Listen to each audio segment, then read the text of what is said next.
Good afternoon, ma'am. My name is Rex Luzarita. I'm the first to report on gender sensitivity. Gender sensitivity means being aware of how gender roles of difference affect people's opportunities, responsibilities, and experience. It promotes respect, equality, and fairness between men and women in all areas of life. Ang gender sensitivity mao ang pagkahibalo og pagrespeto sa kalainan sa lalaki ug babaye sa ilang papel katungod og oportunidad sa katilingban. Nagpasabot kini nga patas ang pagtan-aw sa tanan, walay pagpili og pagpanapaw base sa gender. Importante kini aron mapromote ang pagkahiusa, respeto o justisya sa balay, eskwelahan o komunidad.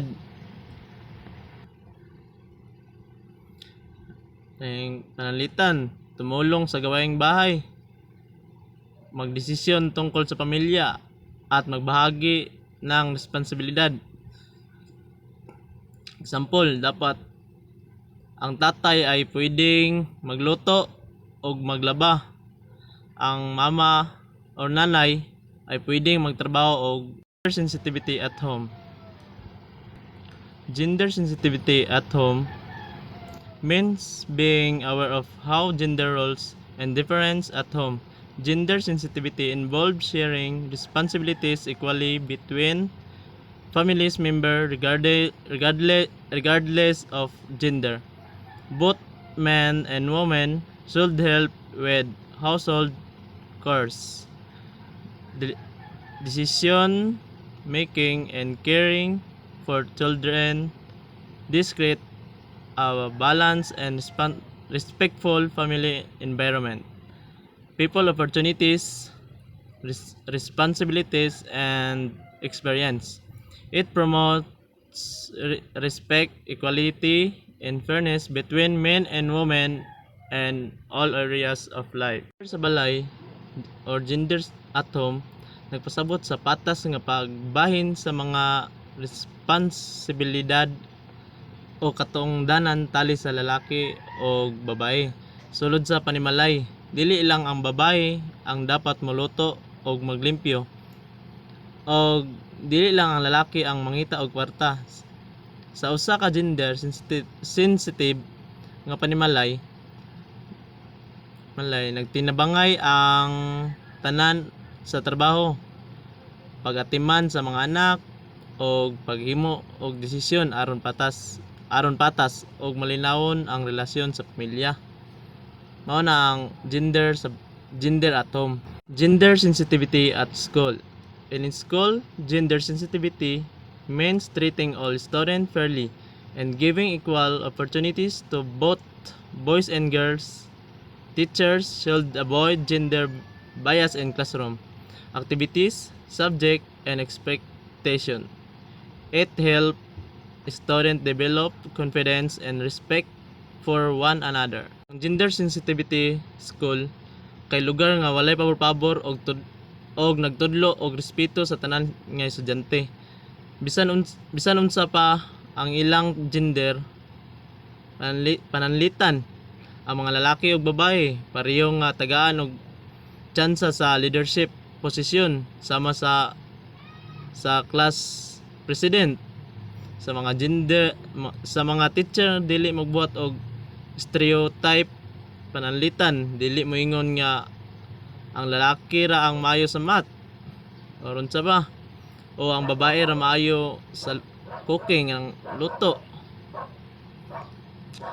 Ang mga subject o activities open para sa tanan, walay limitasyon base sa gender. Ang paggamit og gender fair language, pananlitan imbis mga lalaki lang ang mahimong leader, mas maayo nga ang tanan mahimong leader. Ang purpose sa gender at school, ang importante aron malikayan ang bias og discrimination, aron mapaabot ang pagpantay-pantay sa lalaki o babae, aron makabuhat og maayong relasyon sa komunidad og trabaho or eskwelahan. Gender sensitivity at workplace. In the workplace, gender sensitivity ensures that men and women receive equal pay, promotions, and opportunities.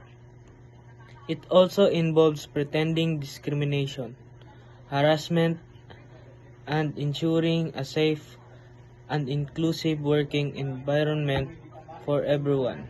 Ang gender sensitivity sa trabahoan kay nagpasabot nga ang tanan lalaki o babae o bisan unsa nga gender identity kinahanglan tratuhon nga patas ug adunay parehas nga oportunidad nga walay diskriminasyon. Gender sensitivity hampers. Hampers gender sensitivity means respecting each other, identify and choices without judgment or stereotypes. It encourages understanding, equality, and mutual respect and friendship and social instruction. So, current gender sensitivity means respecting each other. They like respeto ni mo ang uban gender nga walay pang aga nga panghinaway or lagi mo na kapanghinaway ang uban. Dapat i-encourage na to or sabton na to sila. Dapat respect pareha sa pagrespeto sa mga sa barkada, mga friendship tayo na social instruction. Gender responsiveness. Gender responsiveness goes beyond awareness. It means taking action to address gender inequalities. This includes creating policies, programs, and practice that promote equal right and empower both. Ang gender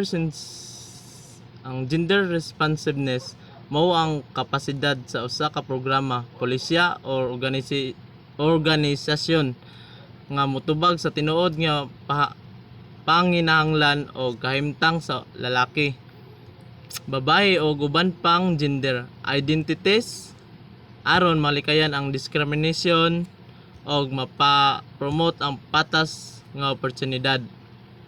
Ang gender responsiveness nagpasabot nga gailhan ang diferensya sa kahimtang sa lalaki o babae, pananglitan sa trabaho, edukasyon, seguridad o kalusugan, giatiman o giatagan og solusyon ang mga gender base sa gap sa sama sa paghatag og suporta sa inahan nga estudyante og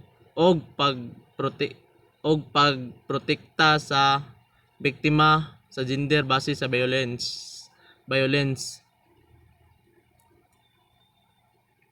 Naghimo og desisyon nga patas og walay bias. Ginatan-aw ang epekto sa pulisya o proyekto sa laing gender groups. Nagpalig-on og gender equality pinaagi sa edukasyon, pulisya o serbisyo. Pananglitan sa gender responsive action, pagbuhat og breastfeeding station sa mga opisina o eskwelahan, paghatag og scholarship alang sa mga babae og sa STEM. Gender sensitivity training sa mga empleyado, pag siguro nga patas ang hiring o promotion, paghatag og lig-on nga suporta sa biktima sa BAWC.